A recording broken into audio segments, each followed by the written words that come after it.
A'udzubillahi minasyaitonirrajim. Bismillahirrahmanirrahim. Assalamualaikum warahmatullahi wabarakatuh.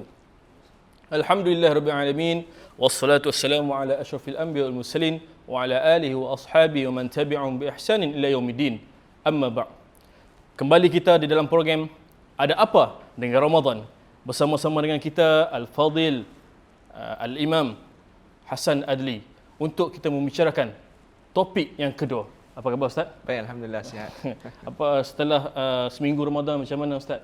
Mungkin ada apa kesukaran ataupun program Ustaz sepanjang awal Ramadan ni? Seronoklah daripada sebelum-sebelum ni. Sebab apa? Sebab kali ni kita dah boleh solat beramai-ramai ya. Betul. Jadi alhamdulillah masjid pun meriah. Tapi kita nak supaya orang kata momentum tu konsisten tu biarlah sampai ke hujung Ramadan. Daripada awal Ramadan sampai hujung konsisten je. Taklah awal Ramadan masjid penuh.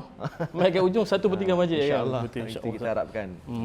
Baik, seperti biasa sedikit selingan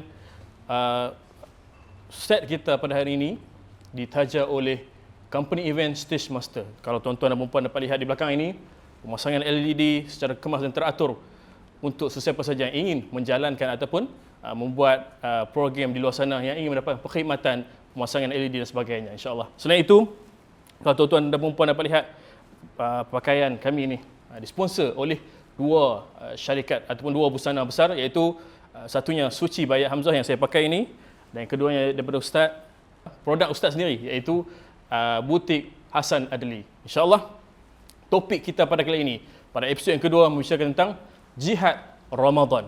Sebab kita tengok hari ni Ustaz kan, bila masuk bulan Ramadan ada yang lesu, lemah, tak larat nak buat ajar sebagainya. Alasan apa? Sebab puasa kan. Saya pun ingatlah dulu, ni zaman dulu lah Ustaz, bukan lawan ni lah, dulu kan. Masa sekolah rendahan, tak ingat dah jauh apa. Sanggup pergi dekat pek ayam, buka, langgah, minum sikit lah kan. Tapi sebenarnya kata tak larat sebab puasa kan. Tapi menjadikan alasan lesu sebab puasa. Kita tak mahu macam tu kan. Jadi mungkin penonton ingin bertanyakan kepada Ustaz, apa jihad yang boleh dilakukan di dalam bulan Ramadan, sebab kita dapat dengar dulu pada zaman Nabi, Nabi berperang pada bulan Ramadan, betul Ustaz? Jadi kita teruskan dengan soalan daripada penonton. Assalamualaikum Ustaz, saya Azrina. Seperti yang kita sedia maklum, pada zaman Rasulullah dan para sahabat dahulu, mereka pernah berperang pada bulan puasa. Jadi saya ingin bertanya, apakah amalan yang dilakukan oleh Rasulullah dan para sahabat sehingga mereka sekuat itu untuk berperang pada bulan puasa? Boleh Ustaz beri sedikit pencerahan? Terima kasih. Terbaik soalan daripada penonton bertanyakan tentang apakah amalan para sahabat Nabi itu dahulu, hatta bulan Ramadan sendiri boleh berperang Ustaz. Sambil puasa sambil pergi perang. Lepas tu pula mungkin Ustaz boleh kongsikan apa perang-perang yang ada di dalam bulan Ramadan, nak bagi semangat supaya kita sambil kita puasa kita boleh buat amal ibadah lain. Insya-Allah. Silakan Ustaz. InsyaAllah. Baik, Assalamualaikum warahmatullahi wabarakatuh. Alhamdulillahirabbil alamin wassalatu wassalamu ala rasulil amin wa ala alihi wasahbihi ajma'in. Allahumma yassir wa la tu'assir, rabbit tammim bil khair, amma ba'd. Terima kasih Ustaz Fakhruddin, dan kepada semua yang menonton dan kepada yang bertanya soalan, terima kasih. Soalan yang cukup baik untuk kita bincangkan, iaitu kalau kita lihat Ustaz Fakhruddin ya, Ramadan ini sangat sinonim dengan satu peperangan. Iaitu perang apa? Saya rasa ramai dah tahu, perang Badar Al-Kubra. Inilah satu peperangan yang besar yang berlaku di zaman Nabi, dan uniknya perang ini tuan-tuan dan puan berlakunya pada tahun pertama puasa.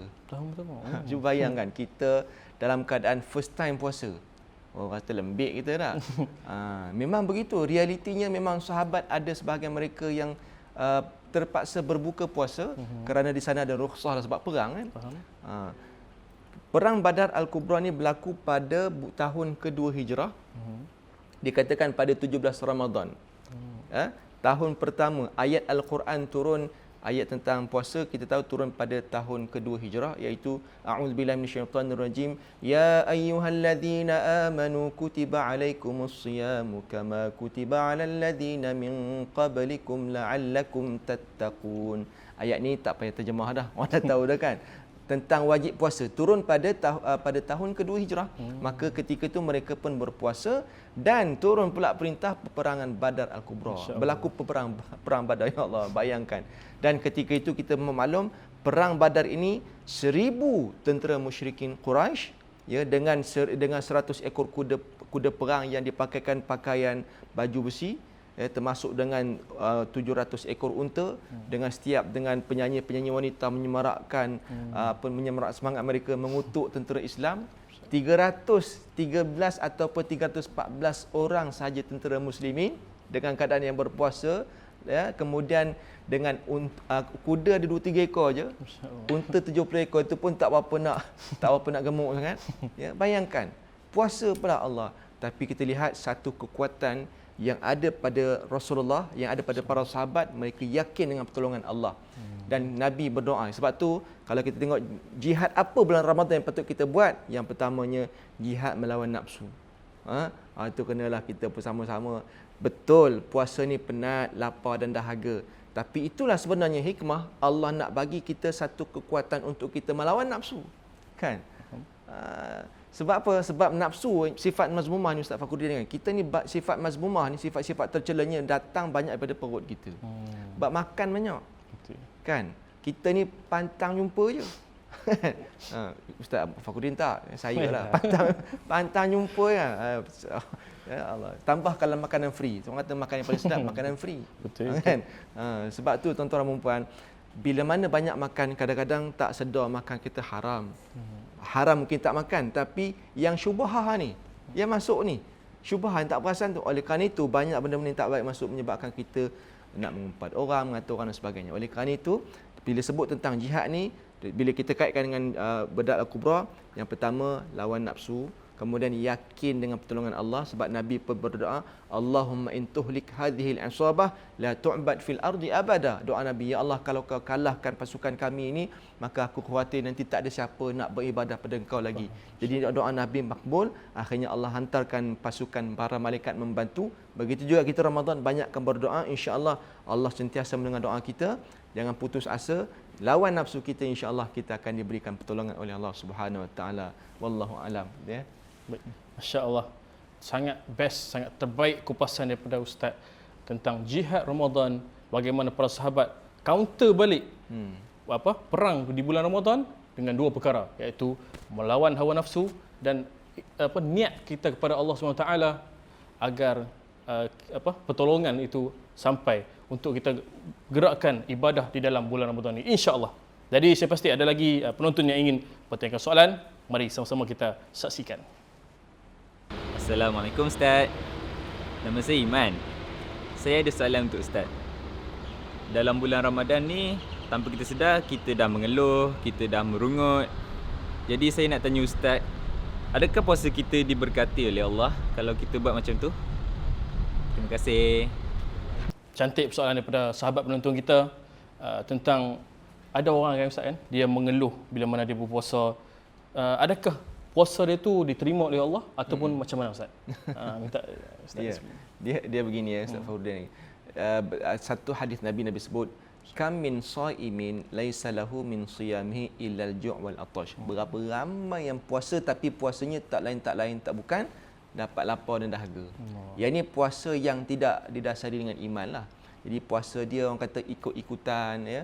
Dia pun tak tahu kenapa dia puasa, tak ada matlamat, dia pun tak ada usaha untuk melawan nafsu. Hanya buat sajalah, lapar dahaga lah. Dapatlah lapar dahaga tu, tapi di segi pahala tak tambah. Tambahan pula mungkin ada yang mengeluh barangkali kan, mengeluh. Kalau penatnya, macam mana mengeluh ni? Okey ke tak okey? Okey, sebenarnya bila kita banyak mengeluh sekali-sekala tak apa. Biasa kan, kadang-kadang tu Allah penatnya, laparnya kan, sekali-sekala. Biasa, sebab memang betul lah kita sifat lapar manusia kan. macam tu, Kan? Memang Ustaz Fakhruddin pun ke tenaga puasa. Memang kita lemah. Kan memang saya Ustaz, pun. Kan ada kisah yang sahabat ambil air letak di belakang kan sebab terlalu penat dengan puasa. Ya betul lah.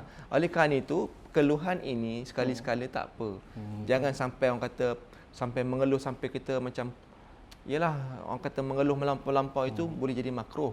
Sebab ada satu hadis riwayat Ibnu Khuzaimah mengatakan puasa ini tidak sekadar hanya tahan makan minum, tetapi ia juga menahan daripada melakukan perkara-perkara keji dan berkata kata-kata yang kotor. Jadi saya nampak kalau kita banyak mengeluh, takut keluar perkataan-perkataan yang tak berapa seronok kan. Jadi perkara itu akan mengurangkan pahala dan para ulama mengatakan makruh hukumnya kalau melampau-lampau, tapi sekadar sekali-sekala itu is okay.